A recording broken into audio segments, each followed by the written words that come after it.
পঞ্চায়েত নির্বাচনে কাছাড়েও অভূতপূর্ব ফল করবে বিজেপি, দাবি রূপম নন্দী পুরকাস্তের।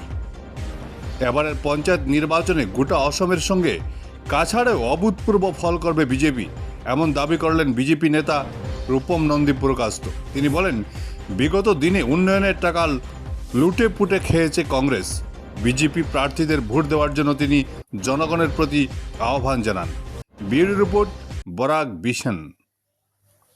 আগামী 2রা মে আসামে পঞ্চায়েত নির্বাচন অনুষ্ঠিত হতে চলছে।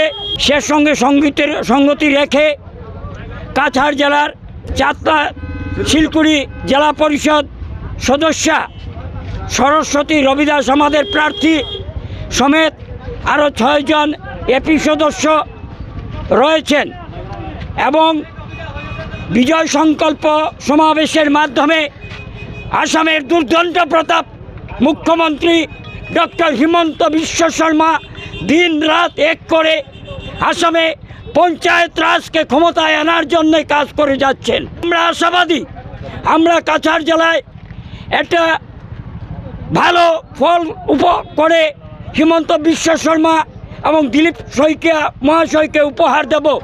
বিগত দিনে কংগ্রেস যেভাবে লুটে পুটে খেয়েছিল, আমরা জনগণের হাতে ক্ষমতা ডিসেন্ট্রালাইজেশন অফ পাওয়ার অর্থাৎ ক্ষমতার বিকেন্দ্রীকরণ করা হবে। আমরা চাই যে এই পঞ্চায়েত রাজ যদি প্রতিষ্ঠিত হয় তাহলে গ্রামের মানুষ তার সুফল পাবে। আগামী 2রা মে আমরা ভারতীয় জনতা পার্টি বিজেপি মনোনীত প্রার্থীদেরকে পদ্মফুল চিহ্নিত ছবিতে ছাপ দিয়ে ও দেওয়াইয়ে বিপুল ভোটে জয়যুক্ত করুন।